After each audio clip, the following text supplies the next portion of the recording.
Esa parte de ahí es bastante interesante porque es una forma de medir el AUC, pero para múltiples muestras, ¿no? Se le conoce como Bootstrap AUC. Y justamente hice unos slides aquí para presentarlo.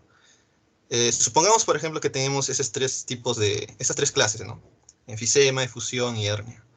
Y como sabemos, estas clases normalmente son desbalanceadas, ¿no? En este caso, el rojito, la barra roja va a indicar que la persona tiene la enfermedad y la barra azul que no tiene la enfermedad, ¿no? Eso es usual y hemos visto también ahora cómo es que tenemos ese problema y es por ello que usamos AUC, Precision Recall, sensibilidad, especificidad. Entonces, en este ejemplo voy a usar esta cantidad de datos, ¿no? Supongamos que tenemos 10 de los que tienen enfermedad y 90 de los que no tienen enfermedad. Entonces, el primer paso para hallar este Bootstrap AUC es hallar la proporción que hay en cada uno de esas dos clases, ¿no? Mejor dicho, de esos dos valores, ¿no? Para ello calculamos la prevalencia, ¿no? La prevalencia ya sabemos que es la probabilidad de que un paciente tiene la enfermedad, ¿no? Entonces, lo que me estaría dando esta prevalencia aquí sería como que la proporción de elementos que debería considerar en mis particionamientos, ¿ok? Lo que van a usar aquí se le conoce como Stratified Cross Validation. Me imagino que todos ustedes ya saben lo que es Cross Validation, ¿no? Que es particionar tu data de entrenamiento en pedazos, ¿no? Por ejemplo, en cinco folds que se le conocen, ¿no? En este caso usa el Stratified Cross Validation. El Stratified Cross Validation es una versión de Cross Validation en la cual trata de mantener la proporción de la data original, ¿no? Por ejemplo, acá tengo 10-90, entonces en mi otro particionamiento voy a tratar de mantener esa proporción, ¿ok? Ese es Stratified Cross Validation. Y eso justamente se usa cuando tengo data desbalanceada. Ahora, en este ejemplo, en el código van a ver este parámetro que se llama Fold Size. Y este Fold Size es simplemente el número de elementos que va a tener una muestra. Porque acá voy a ejecutar bastantes muestras. Voy a muestrear bastantes datos a partir de esta data, en este caso este ejemplo de 1090. ¿Ok? Y para eso especifico un tamaño, ¿no? Por ejemplo, el Fold Size va a ser de 50. ¿Sí? Pero si yo uso Cross Validation normal, ¿cuál es el problema? Es que como está desbalanceada la data, puede ser que en un fold llegue a considerar solamente datos, por ejemplo, de la barra azul, ¿no? Entonces, ese es el problema en Cross Validation normal. Por eso usamos el Stratified Cross Validation. Y para ello vamos a usar justamente esta proporción, ¿no? El 0,1 y el 0,9, que sería la proporción tanto de los que están enfermos y de los que no lo están. Entonces, para ello multiplico ese 0,1 por el fold size, ¿no? Para que de esos 50, el 10% sean elementos de la clase roja, ¿no? Los que están con la enfermedad. Y el 90% sean de los que están con la barra azul, ¿no? Entonces, hacemos esa multiplicación. Ahí, ¿no? Entonces tenemos 0.1 por 50 me da 5, 0.9 por 50 me da 45. Entonces, en este muestreo, ¿no? En este primer fold, voy a tener 5 elementos de la clase roja y 45 de la clase azul, ¿no? Entonces, sí o sí, voy a considerar, en todos los folds que van a venir a continuación, siempre voy a considerar este tipo de proporción, o sea, 5 de la clase roja y 45 de la clase azul. ¿Ok? Eso es Stratified Cross Validation. Entonces, mi muestreo va a constar de este número de elementos. Ahora, ¿por qué se llama Bootstrap? ¿No? Bootstrap es un tipo de muestreo con reemplazo. ¿A qué me refiero con esto? ¿No? Supongamos que tengo estos animalitos, y me gustaría coger una muestra de ese dataset, ¿no? O sea, coger 3 datasets, por ejemplo, que se forman a partir de este dataset. Entonces, supongamos que yo elijo un dataset de tamaño 4. Ok, acá el dataset es de tamaño 6, ¿no? En el tamaño 4 puede ser que muestre eso, ¿no? Me sale el caballito, el elefante, el perrito y el pandita. Sí, todo bien hasta ahí. Ahora voy a muestrear otra vez para tener otro dataset, ¿no?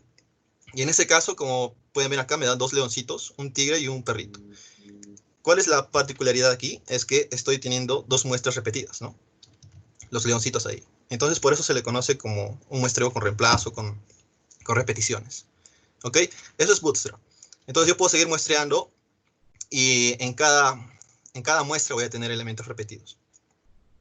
¿Ok? Entonces, por eso este tipo de muestreo se le conoce como bootstrapping. Entonces, es eso lo que vamos a hacer aquí. Entonces, tenemos aquí el fold que van a ser 5 del rojo, 45 del azul. Y, por ejemplo, yo voy a muestrear 100 veces, ¿no? 100 veces. Entonces, en la primera muestra puede ser que tenga esto de aquí. ¿no? Voy a tener 5, 45, en la segunda voy a tener otros 5, 45, y así. Voy a tener 100 muestras, pero con estos tamaños, ¿no? 5 de la roja y 45 del azul.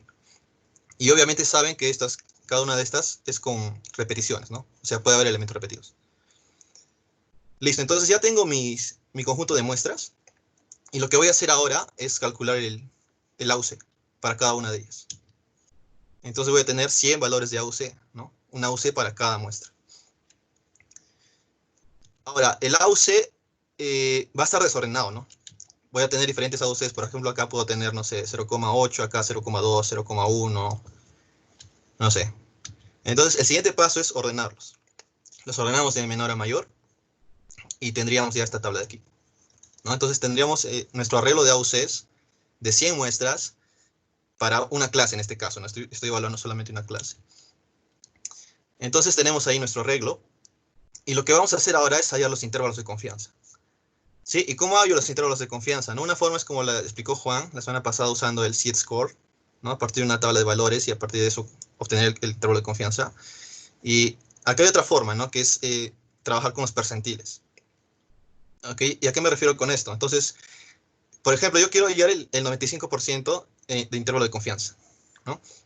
Y acá tengo 100 elementos. ¿Cómo hallo yo ese 95%, ese intervalo? Lo que hago es sacar el 95% del número de datos. En este caso es 100. ¿Ok? Pero puede ser otro valor, el 95% de 35, de 120, qué sé yo. ¿Sí? Entonces, en este caso el percentil 95 me da justamente este 95% del 100 y sería el elemento 95, ¿no? Me da un valor en 95. Ahora lo que tengo que hacer es, en este arreglo de AUCs, coger el elemento con el índice 95. Y ese va a ser uno de mis límites en el intervalo de confianza. ¿Ok? Ahora, para hallar el otro límite, lo que tengo que hacer es hallar el percentil de lo que resta, ¿no? Que es el 5%. Entonces tomo el 5% de toda la data de los 100 y me daría 5, ¿no? Entonces voy a coger el elemento en la posición 5. ¿Ok? El AUC en la posición 5. Entonces, estos dos AUCs, tanto en la posición 5 como en la posición 95, van a ser justamente el intervalo de confianza. ¿Ok? ¿El intervalo de confianza de qué? De la media en este caso va a ser. ¿Ok? Entonces tienen que primero calcular la media de todo este arreglito y su intervalo de confianza va a ser este de aquí. Eso es el Bootstrap AUC. Así de simple, ¿no? Entonces, lo que se hace aquí es tratar de hallar el AUC no solamente para los datos que tengo actualmente, sino para diferentes muestras, ¿no? Y esas muestras están basadas en lo que es Bootstrap. Ok, acá les he mostrado un ejemplo para una clase, ¿no? Sin embargo, en el taller, en el assignment, estamos trabajando con 14 clases. Por ello vamos a tener no un arreglo aquí, sino una matriz. Una matriz de 14 por 100 o 14 por el número de Bootstrap sampling. Ok, y eso es lo que está en el código. A ver, vamos a ver si se puede visualizar.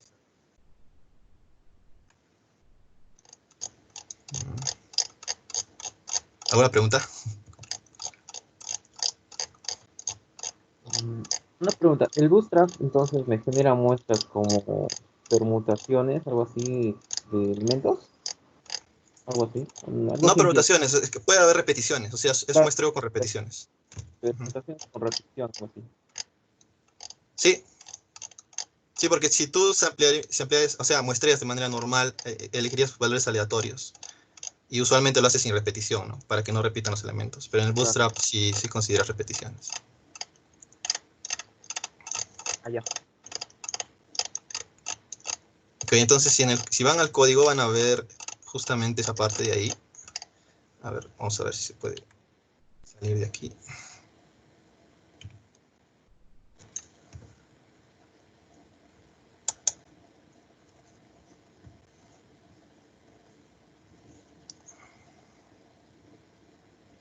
Acá.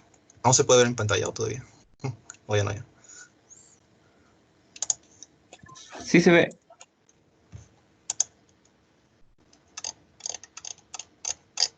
Ok. Está bien el código, ¿no? Sí, Sí, sí se ve el código.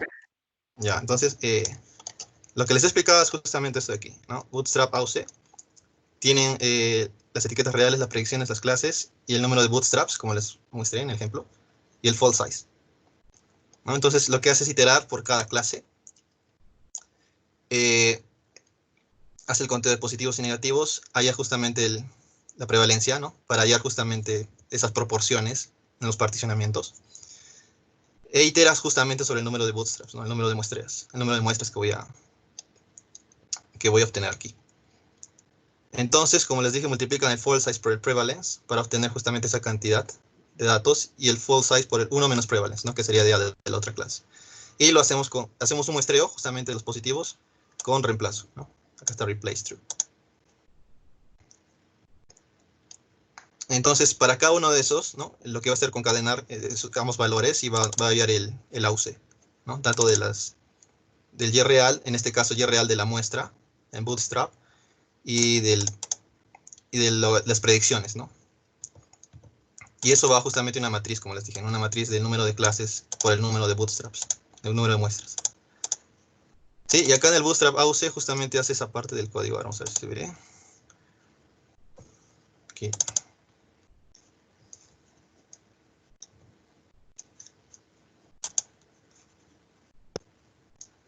¿Cómo agrandamos esto?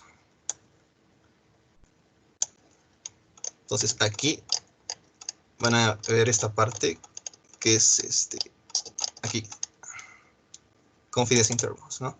Entonces viene aquí el nombre de las clases y esa matriz de AUCs, ¿no? Esa matriz de 14 por número de bootstraps. Y para cada uno de ellos hay la media, porque ese es justamente el parámetro que estamos estimando el intervalo de confianza. Y ahí está entrando, me parece.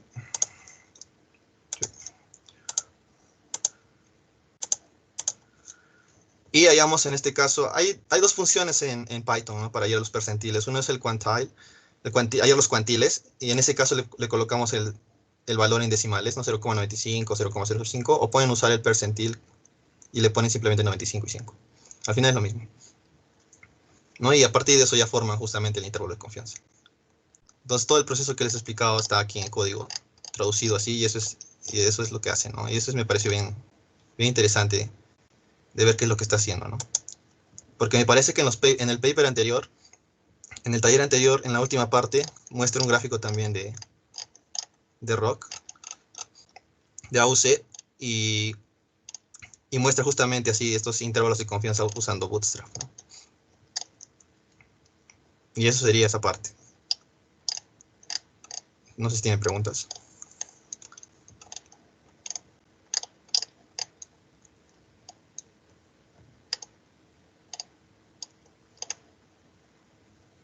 Si no hay preguntas, me gustaría explicarles algo rapidito también. Esto de aquí, calibración, que me pareció también algo interesante, que son unas gráficas bien... Sí. Sí, disculpa, buenas noches.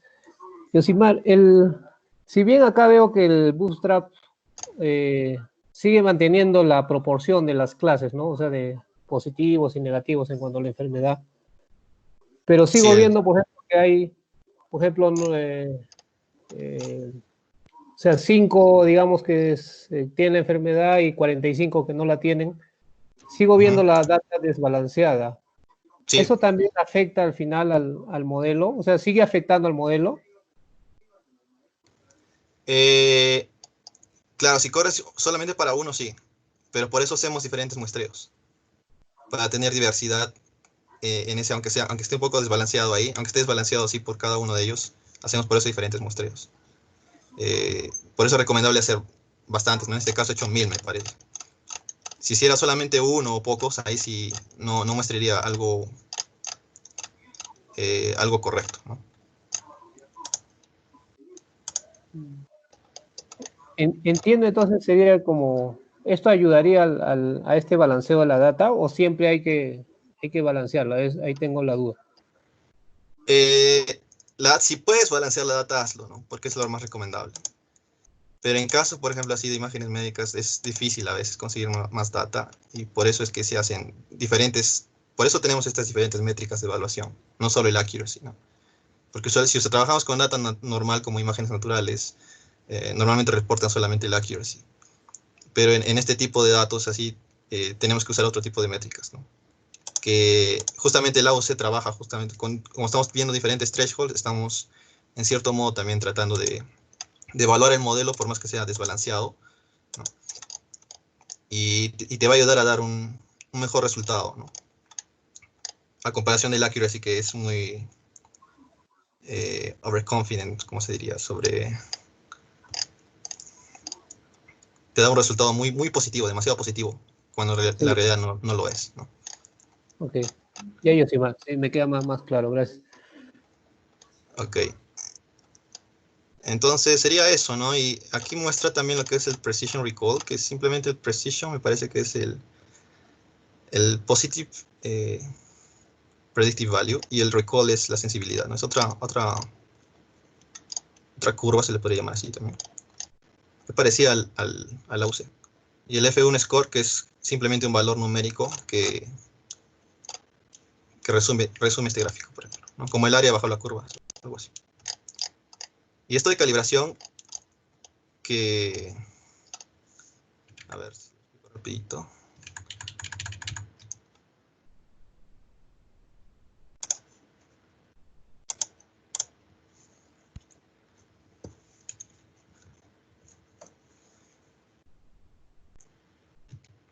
Okay, esto de calibración, vamos a verlo con otro ejemplo. Supongamos que tenemos esta clase, masa, y tiene 70 elementos que son de la clase negativa, ¿no? Que son normales, y 30 que son de la clase positiva. Entonces la pregunta aquí es, ¿cuál es la probabilidad que una muestra de este dataset sea clasificada como positiva? Ok, entonces esa pregunta simplemente se resuelve usando el prevalence, ¿no? Que es la probabilidad de que un elemento tenga la enfermedad. Y es 0,3. Entonces, prevalencia lo que me dice es justamente la probabilidad de que una muestra sea clasificada como positiva. Ahora, ¿qué espero yo de mi modelo ante este caso, ¿no? Estamos viendo así la data y estamos diciendo que la probabilidad de que una muestra sea clasificada como positiva es 0,3. Lo que yo espero de mi modelo es que si yo le paso este dataset a mi modelo y hago predicciones sobre ese modelo, o sobre este dataset, o sea, si obtengo probabilidades, si yo le tomo el promedio de esas probabilidades, yo espero que ese promedio sea cercano a esta prevalencia. ¿Ok? Si ese promedio de probabilidades, de predicciones del modelo es cercana a esta prevalencia, entonces decimos que el modelo está calibrado. ¿Ya? Y si ese valor está alejado de la prevalencia, entonces decimos que el modelo no está calibrado. Entonces déjenme explicarles con un ejemplo. Supongamos que de esta data yo voy a coger una muestra pequeña justamente para explicar el ejemplo. Y tenemos 3 del positivo y 7 del negativo. Entonces yo le voy a pasar esto a un modelo y voy a predecir, ¿sí? Voy a obtener probabilidades. Entonces este primer arreglo de ahí son probabilidades. Y el segundo arreglo son las etiquetas, ¿no? Entonces acá el 1 indica que tiene la enfermedad, 0 no tiene la enfermedad. Y estas son las probabilidades que el modelo ha obtenido. ¿Ok? Entonces, lo que yo les dije es que tenemos que obtener el promedio de estas probabilidades. Sí, ese es el promedio, 0,43 y en el otro es 0,3, como hemos visto la prevalencia. Entonces, para este caso, para esta pequeña muestra, podemos ver que tiene un 0,42 y está ligeramente, no está tan cerca, ¿no? 0,3, pero tampoco está demasiado alejado. Entonces, es ligeramente calibrado este modelo, para esta muestrita, ¿sí? Pero yo no puedo afirmar directamente, ¿no? A partir de una sola muestra, que el modelo es calibrado o no. Entonces lo que vamos a hacer es algo semejante a lo que hemos hecho con AUC, con el área bajo la curva, solo que en lugar de tener diferentes thresholds, lo que vamos a tener son bins. ¿Ok? Entonces, el primer paso para hacer eso es ordenar estas probabilidades que están ahí, de menor a mayor. ¿Cómo está ahí? ¿No? Entonces, estas son las probabilidades que he obtenido de mi modelo, las categorías, y lo que voy a hacer es ordenarlo de menor a mayor justamente por probabilidades. ¿Ok? Y aquí es donde viene la otra parte, que es la separación. Entonces yo voy a tener un parámetro que me diga el número de bins, no el número de estos particionamientos. Por ejemplo, 3, ¿no? Y voy a separar la data justamente en tres partes. ¿Ok? Y si sobran elementos, pues simplemente lo agrego al último, ¿no? Acá 4. Entonces voy a tener esto de aquí. ¿Sí? Aquí no estoy usando thresholds como lo hacía en AOC, sino estoy usando bins, ¿no? Estos pequeños particiones. Entonces lo que vamos a hacer ahora es el proceso anterior, ¿no? Lo que hacíamos era hallar el promedio de las probabilidades y el promedio de la variable real, ¿no? Entonces hacemos lo mismo. Ok, entonces para este amarillo voy a hallar el promedio, me da 0,13, y de la variable real sería 0, ¿no? Para este rojo hallo el promedio, sería 0,33, y el real sería 0,33. Y para este verde el promedio sería 0,7, y para este verde sería 0, no lo puedo ver aquí, 0,5. Ok, entonces estos son coordenadas, ¿no? Esto es como si fuera un X, un Y, un X, un Y, un X, un Y. Y eso es justamente lo que va a formar parte de mi gráfica. Ok, entonces en el eje X vamos a tener justamente el promedio de mis predicciones, ¿no? El average de mis predicciones. Y en el eje Y voy a tener, pues, lo que sería la probabilidad de que haya sido clasificado como positivo, ¿no? Que en este caso sería 0, porque ni uno ha sido clasificado como positivo. Acá ha sido 1, por eso 0,33, ¿no? Entonces, a partir de esos elementos, obviamente que este es un ejemplo pequeñito, ¿no? Para que se entienda, pero nosotros vamos a hacerlo pues con toda la data, ¿no? Que son más de 1000. Entonces, en ese caso, vamos a tener un gráfico como este,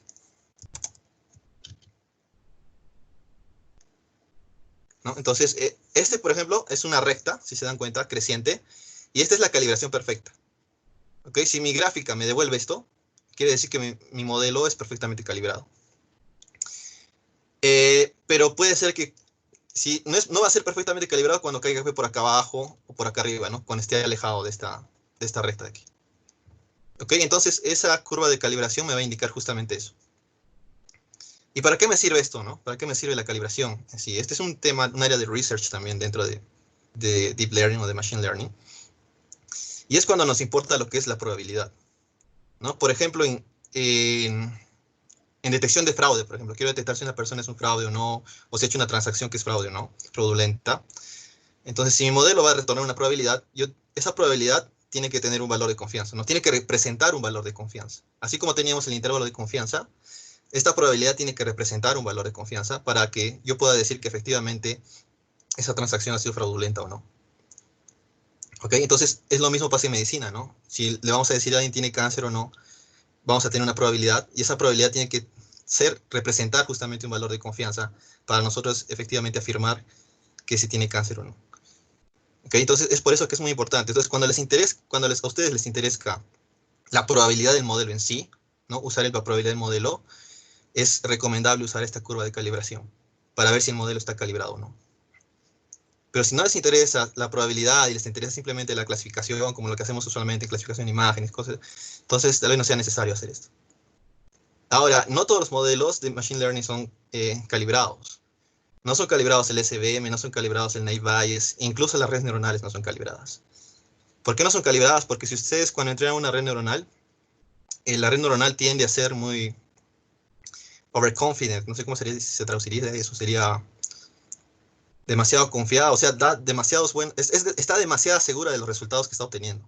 ¿Sí? Si ustedes entrenan una red neuronal, al final tienen un softmax, y ese softmax les devuelve probabilidades por clases. Y usualmente cuando terminan de entrenar su red neuronal, para cada muestra, la probabilidad siempre va a ser o cercana a 1 o cercana a 0. ¿No? Si tengo, por ejemplo, 10 clases, por ejemplo, de animales, perro, gato, no sé, puede ser que para una imagen que yo le dé, la probabilidad que se obtenga, por ejemplo, para la clase perro sea 0,99 y para las demás sean cercanas a 0, ¿no? Entonces, la red neuronal cuando se entrena es demasiado segura sobre sus resultados. Sin embargo, al momento de nosotros validarlo, ¿no? Con el accuracy, por ejemplo, simplemente, vemos que su accuracy es de 90%. ¿Sí? Y como todas las predicciones, todas estas probabilidades, por ejemplo, en una red neuronal, al momento después de entrenarla, me da valores cercanos a 1, cercanos a 0, su confidence, ¿no? Su valor de confianza de esa red es, por ejemplo, 99%, ¿no? Porque las probabilidades que está votando son cercanas a 1 y 0. Sin embargo, su accuracy me da de 90%.